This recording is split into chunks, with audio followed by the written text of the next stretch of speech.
অজয় তার স্ত্রী রাধার কাছে হাত জোড় করে ক্ষমা চাইছিল। রাধা, আমাকে ক্ষমা করে দাও, আমি ভুল করেছি। সত্যি বলছি, আমি আর কখনো তোমার গায়ে হাত তুলবো না। তুমি প্রত্যেক দিন এই একই কথা বলো আর প্রত্যেক দিন একই কাজ করো। আমি না এসব শুনে শুনে বিরক্ত হয়ে গেছি। আমার কাছে তোমার কথা শোনার বা তোমার সাথে কথা বলার না কোনো সময়ও নেই আর ইচ্ছাও নেই। এভাবে বলো না রাধা, আমি সত্যি বলছি, এইবারে সত্যি সত্যি আমি আর কখনোই এরকম করব না। এটাই শেষবারের মতো। আর বলছি কি, আমাকে 200 টাকা দাও না। সত্যি বলছি, ধার শোধ করার জন্যই চাইছি। আমি জানি তুমি টাকা নিয়ে আবার মদ খাবে আর বাড়ি ফিরে আসবে, তারপরে এই একই কাণ্ড করবে। আমার কাছে কোনো টাকা নেই, আমি তোমাকে একটা নয়া পয়সা আর দিতে পারবো না। মিথ্যে কথা কেন বলছো বলো? আমি জানি তোমার কাছে টাকা আছে।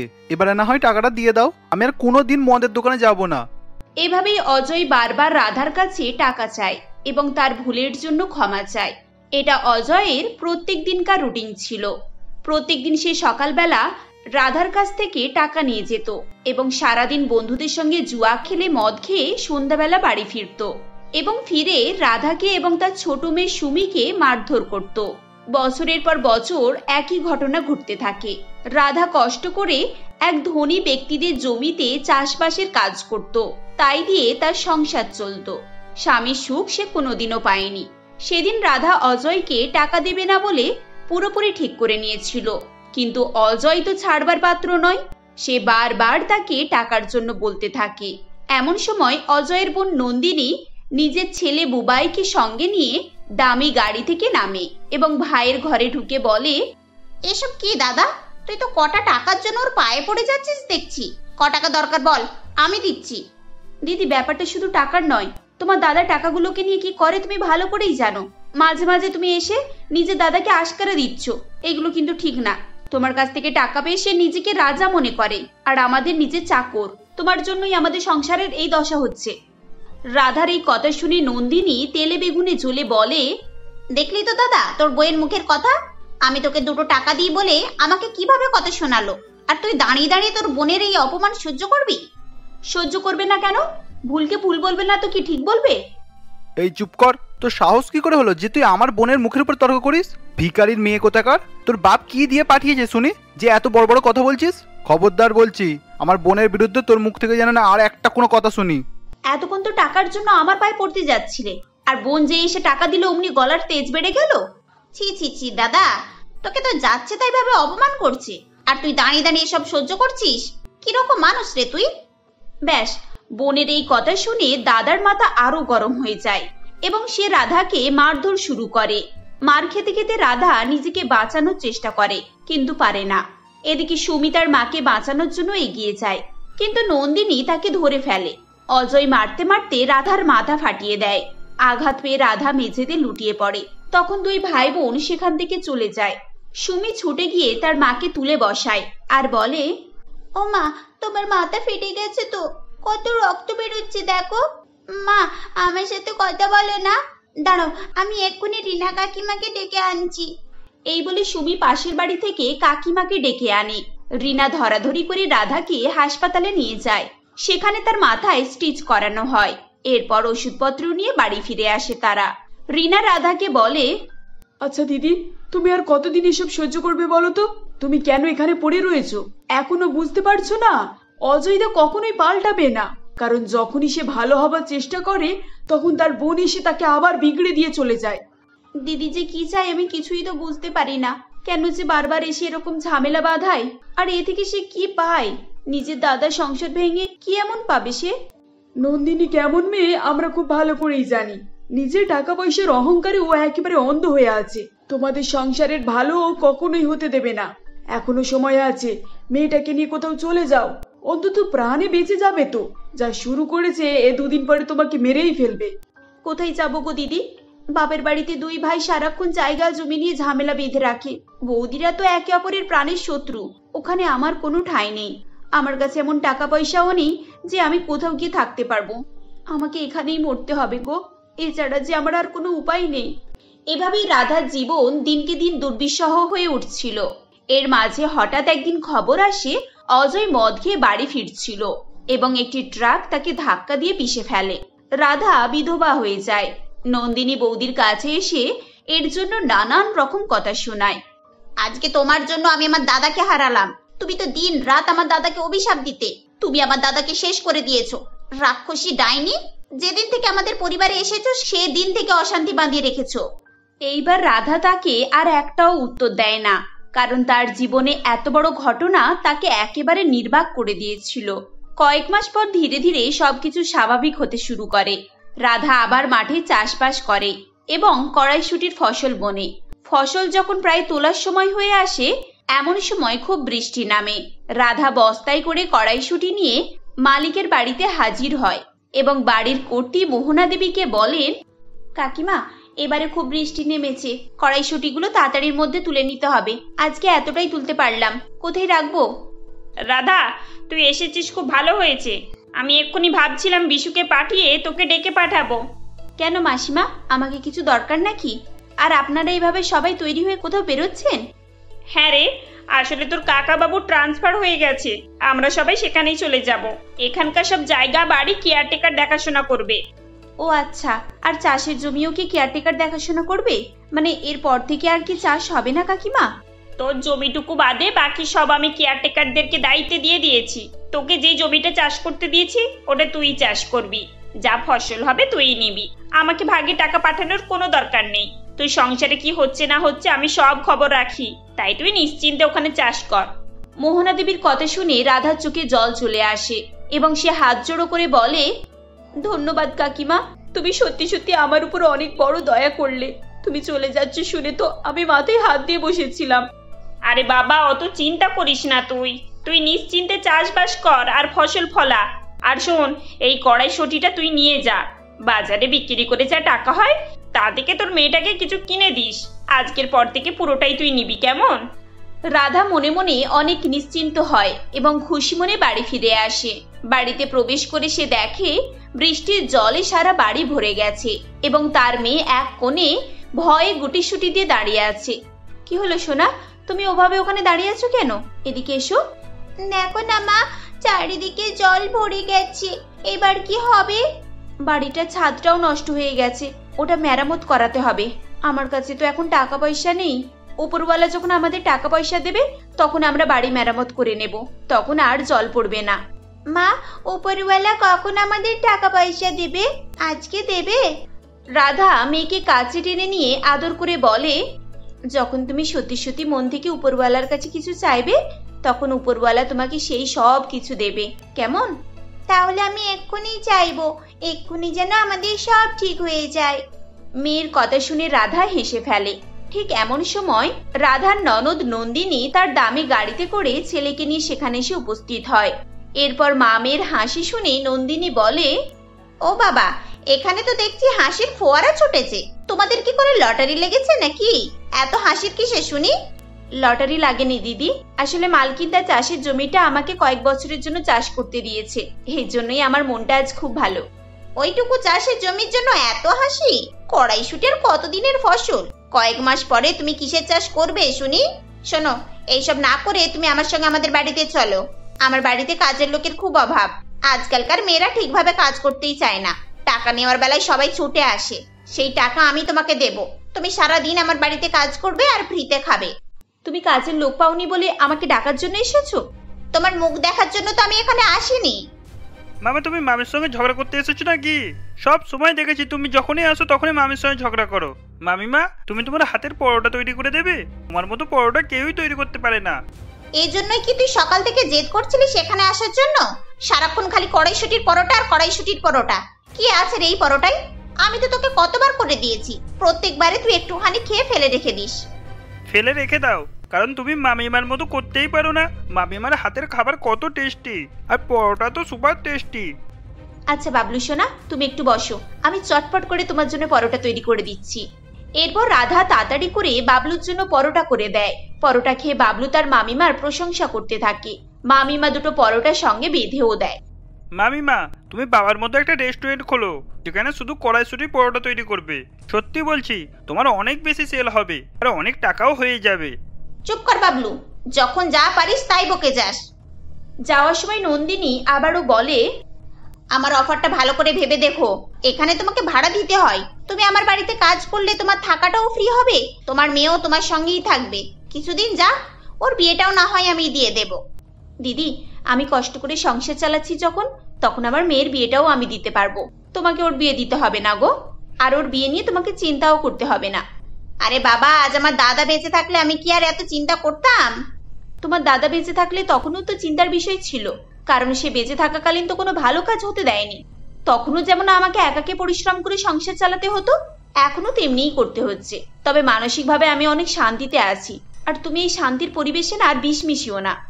রাধার কথা শুনে নন্দিনী আর দাঁড়ায় না, তার ছেলের হাত ধরে রেগে গিয়ে সেখান থেকে বেরিয়ে পড়ে।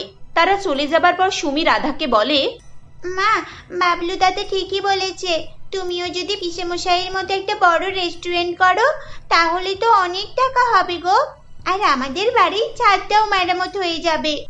কিন্তু মা, একটা রেস্টুরেন্ট তৈরি করা অনেক বড় ব্যাপার, আমার কাছে তো অত টাকা নেই, আমি কি করে করব বলো? সত্যি সত্যি তো, আমাদের কাছে তো একটুও টাকা নেই, আমরা একটা দোকান করতেও পারবো না। রাধা মেয়ের কথা শুনে চুপ করে যায়। রাতের বেলা খেয়ে দিয়ে সুমি যখন ঘুমিয়ে পড়ে, তখন রাধা মনে মনে চিন্তা করতে থাকে। পরের দিন সকালেই সে তার শেষ সম্বল কানের সোনার রিং দুটোকে বিক্রি করে এবং একটি ঠেলা গাড়ি কিনে আনে। এরপর রাধা পরোটা তৈরি করে এবং বাজারে বিক্রি করতে নিয়ে যায়। এমন সময় বৃষ্টি শুরু হয়। আরে বাবা, বৃষ্টি শুরু হয়ে গেল তো, এই বৃষ্টিতে কি করে আমি বিক্রি করব? এখন তো লোকজনও কেউ বেরোবে না। তুমি চিন্তা করো না মা, কিছুক্ষণ পরেই তো বৃষ্টি থেমে যাবে, তখন সবাই পরোটা কিনতে আসবে। সুমির কথা মিলে যায়। খানিকক্ষণের মধ্যেই বৃষ্টি থামে এবং একজন দুজন করে ক্রেতা তার ঠেলা গাড়ির কাছে এসে পরোটা কিনতে চায়। কড়াইশুটির পরোটা কত করে গো? 20 টাকা প্লেট।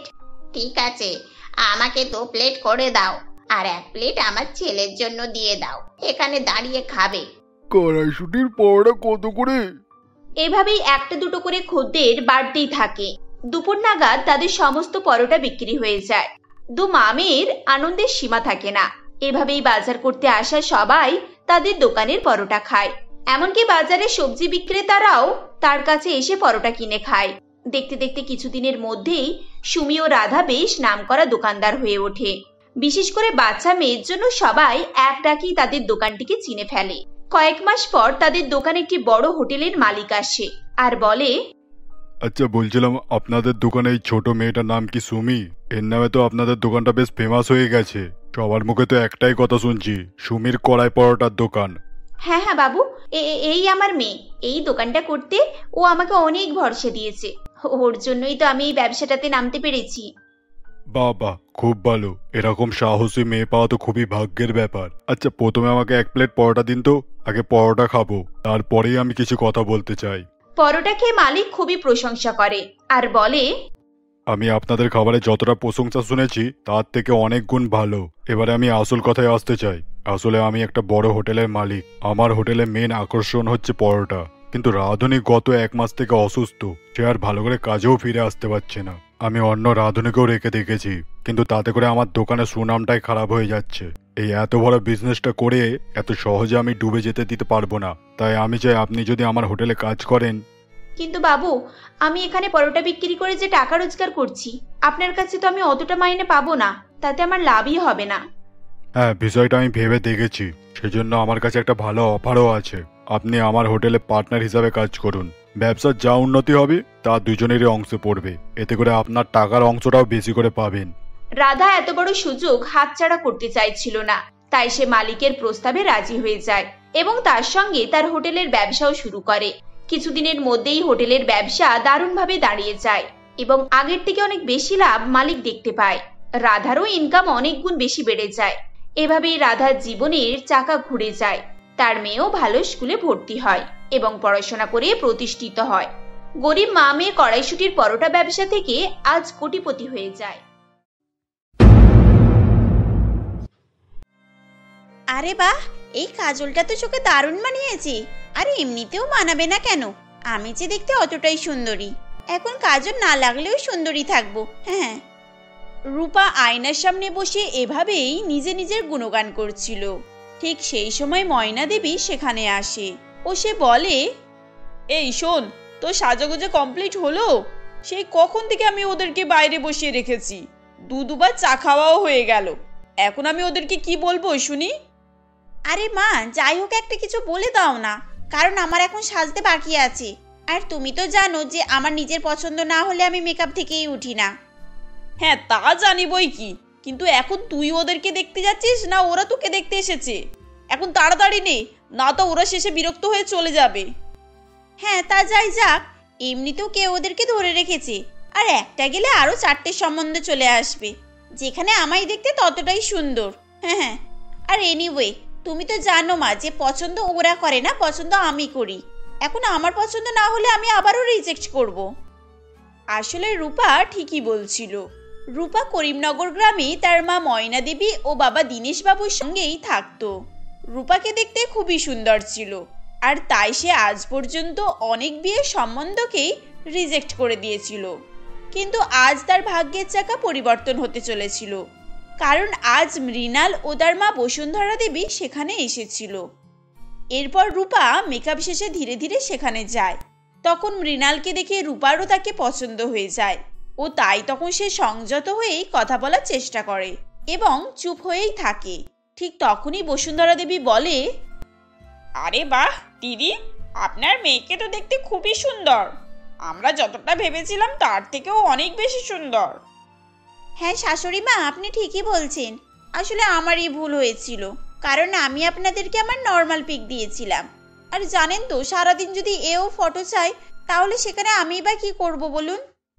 মা এখন কি বলছে শুনেছো? সারাদিন এর কাছে নাকি এও এসে ফটো চায়, তাই এ কি কোনো সেলিব্রিটি নাকি? তাহলে তো আমাদের স্ট্যাটাসের সঙ্গে ম্যাচ খাবে না।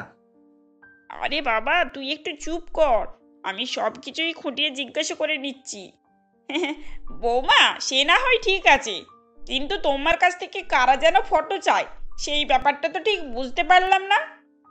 আর বলবেন না, আপনাদের মতোই ছেলের বাড়ির লোকজনেরা, যেখানে দেখতে আমায় সুন্দর হয়েও আমি শান্তিতে থাকতে পারি না। এখন আপনিই বলুন, সব সময় আর কি মেকআপ করে থাকা যায়?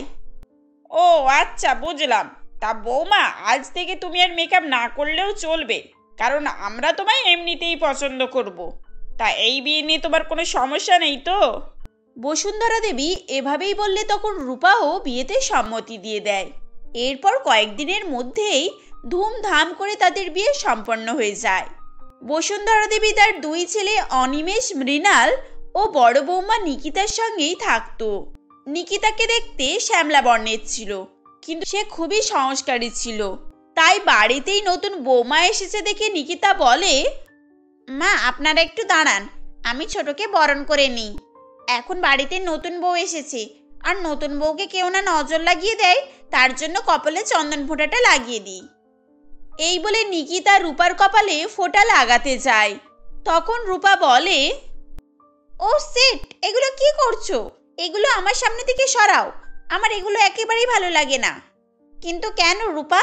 এগুলো তো আমাদের নিয়ম, আর যেখানে তোমাকে এগুলো মানতেই হবে।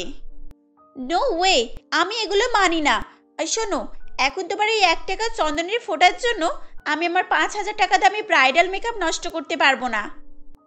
এ তুমি কি বলছো বৌমা? এরকম চিন্তা ভাবনা আবার কেউ রাখে নাকি?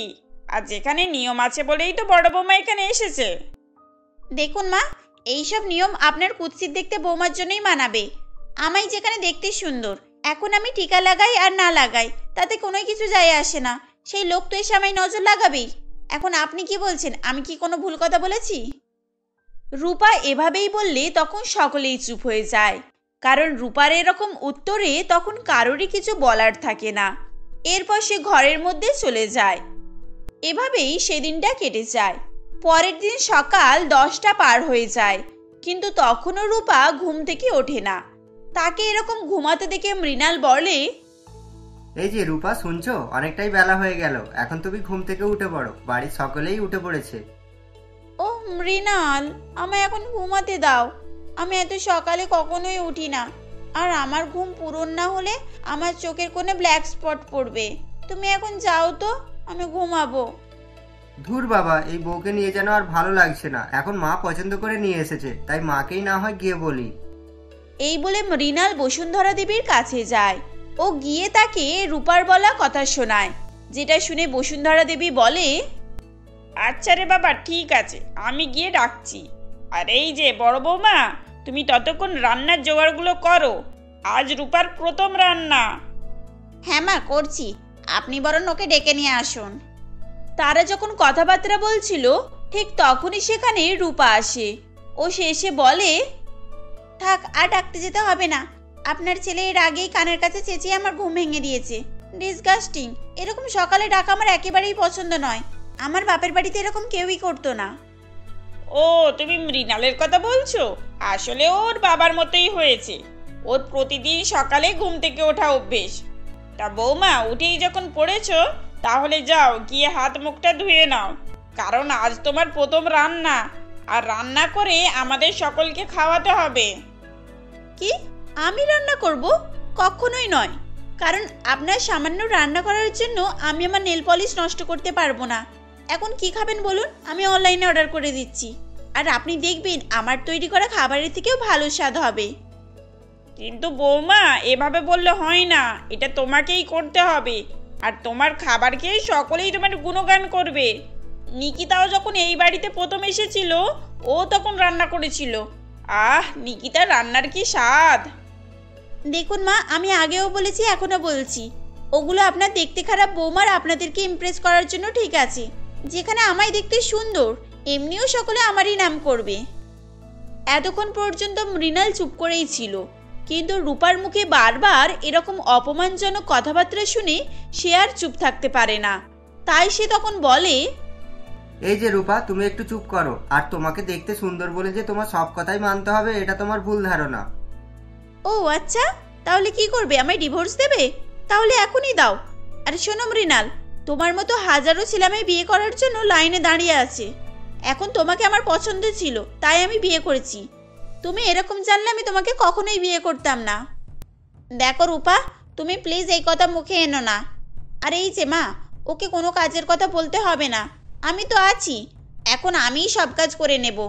এই যে রূপা, তুমি ফ্রেশ হয়ে এসো, আমি ততক্ষণ ব্রেকফাস্ট রেডি করছি। এই তো এবারে বুঝেছে। আর আমি তো এটাই চাইছিলাম, এখন আমি সুন্দরী, আমার তো প্লাস পয়েন্ট থাকবেই। আমি কি এখানে কাজের লোক হিসেবে এসেছি নাকি যে বাড়ির কাজ করব? এদিকে রূপা মনে মনে অন্য কিছুই ভাবছিল। ঠিক অপরদিকে নিকিতা সম্পর্ক বাঁচানোর চিন্তা ভাবনা করেই এরকম কথাবার্তা বলেছিল, কিন্তু তাতেও কোনো ফল হয়েছিল না, কারণ রূপার মধ্যে তখনও কোনো পরিবর্তন আসেনি। সে সত্যি সত্যি সারাদিন বাড়িতে বসে কাটাতো, আর সব কিছু দেখে বুঝেও বসুন্ধরা দেবী চুপ করেই থাকতো। এমনই একদিন বসুন্ধরা দেবী মনে মনে ভাবে, হে ঈশ্বর, তুমি আমার ছোট বৌমার বুদ্ধি দাও, কারণ ও যেটা করছে সেটা মোটেও ঠিক নয়। আর এখন তোকে কিছু বলাও যাবে না, বললে সেই নিজে নিজেই অপমানিত হব। এই যে মা, আপনি আমার সঙ্গে মন্দিরে যাবেন তো? আপনি কাল বললেন আপনি নাকি মানত করেছেন। হ্যাঁ বৌমা, যাবো তো। আর দাঁড়াও, ছোট বৌমাকে ডেকে নিচ্ছি, যদিও আমি ওর জন্যই মানত করেছি। কি আমার জন্য মানত করেছেন? কিন্তু কেন? এখন কি আমার কোনো অসুখ হয়েছে নাকি? না বৌমা, সেরকম কিছুই নয়, তুমি এখন আমাদের সঙ্গে চলো, গেলেই সব বুঝতে পারবে। না মা, আমি আপনাদের সঙ্গে যাব না। যেখানে আপনার বড় বৌমার মুখটা একবার দেখুন, এত কালো, এখন এর সঙ্গে গেলে আমার ইমেজ নষ্ট হয়ে যাবে। রূপা তখন এভাবেই নিকিতার বিষয়ে বলতে থাকে, যেটা শুনে নিকিতার মন খারাপ হয়ে যায়। এদিকে বসুন্ধরা দেবী ব্যাপারটি বুঝতে পেরে যায় ও সে তখন বলে, চুপ করো ছোট বৌমা, এত রূপের অহংকার ভালো নয়, কারণ ঈশ্বর সকলকেই বানিয়েছেন। এখন যিনি তোমাকে দেখতে ভালো করেছেন, উনি চাইলে এক নিমেষে তোমাকে কুৎসিত বানিয়ে দিতে পারেন। নো ওয়ে মা, সেটা কখনোই সম্ভব নয়। আর এই যে যখন এরকম বলছেন, তাহলে শুনুন, আমি সুন্দর থাকার জন্য অনলাইনে কিছু প্রোডাক্ট অর্ডার করেছি, আর আজ সেগুলোই আসবে। তখন আমি দেখতে আরও সুন্দর হয়ে যাব। হ্যাঁ হ্যাঁ। রূপার কথা শুনে তখন বসুন্ধরা দেবীর আর কিছুই বলার থাকে না। এরপর তারা সেখান থেকে চলে যায়। এভাবেই বেশ কিছুক্ষণ সময় অতিবাহিত হয়ে যায় এবং শেষে একটি ডেলিভারি বয় সেখানে এসে তার অর্ডার করা প্রোডাক্টসগুলি দিয়ে যায়, যেগুলো পেয়ে রূপা মনে মনে ভাবে, কি ভেবেছে ওরা? ভেবেছে আমি ওদের মতো দেখতে খারাপ হয়ে যাব। আমি শুধু এখন নই, সারা জীবন এরকম দেখতে সুন্দর থাকবো, আর এই প্রোডাক্টসগুলো আমায় সুন্দর থাকতে সাহায্য করবে। হ্যাঁ হ্যাঁ। রূপা এভাবেই মনে করে তখন সেই প্রোডাক্টগুলো মুখে মেখে নেয় এবং তখন রাত হয়ে যাওয়ায় সে গিয়ে ঘুমিয়ে পড়ে। এভাবেই সেদিন রাতটা কেটে যায়। পরের দিন সকালে রূপা ঘুম থেকে ওঠে, কিন্তু সে দেখে তার মুখে বেশ কয়েকটা কালো দাগ দেখা দিয়েছে। এরপর সে বলে, এই যে মা, দিদি, এদিকে এসো। এই দেখো আমার মুখের কি অবস্থা, কালোই প্রোডাক্টগুলো মেখেই আমার এই অবস্থা হয়েছে। এখন কি হবে কি জানি, এখন আমাকে আর কেউ পছন্দ করবে না। চুপ করো ছোট, তুমি এভাবে কেঁদো না। আর আমরা তোমার রূপ সৌন্দর্যের জন্য তোমাকে পছন্দ করি না, তোমাকে বাড়ির বউ হিসাবেই মনে করি। আর তুমি চিন্তা করো না, আমার কাছে একটা আয়ুর্বেদিক ওষুধ আছে, যেটা লাগালে তোমার মুখের সমস্ত দাগ চলে যাবে। কিন্তু দিদি, আমি তোমার সঙ্গে এত খারাপ ব্যবহার করেছি, তার সত্ত্বেও তুমি আমার উপকার করবে বলছো? না ছোট, তুমি খারাপ ব্যবহার করোনি, যেখানে আমায় দেখতে খারাপ আর তুমি সেটাই বলেছো, তাতে আমার একটুও খারাপ লাগেনি। কিন্তু ছোট, আমি এখন সহ্য করলেও ঈশ্বর হয়তো সহ্য করেননি, তাই উনি তোমাকে বোঝানোর জন্যই এরকম করেছেন। নিকিতার কথা শুনে রূপা তার ভুল বুঝতে পারে ও সে এতদিন যে ভুল পথে হাঁটছিল এটাও সে বুঝতে পারে। এরপর রূপা তার ভুলের জন্যই সকলের কাছে ক্ষমা চাইতে থাকে এবং তখন তাকে সকলেই ক্ষমা করে দেয়। এরপর নিকিতা রূপাকে একটি আয়ুর্বেদিক ওষুধ দেয়, যেটা ব্যবহার করার পর কিছুদিনের মধ্যেই সে আবারও তার আগের চেহারায় ফিরে আসে। কিন্তু রূপা এখন আগের মতো আর অহংকারী ছিল না, সে একেবারে সাধারণ হয়ে গিয়েছিল, যার ফলে তাকে নিয়ে আর কারোরই কোনো সমস্যা ছিল না। আর এভাবেই তারা সকলে মিলেমিশে হাসি খুশিতে বসবাস করতে থাকে।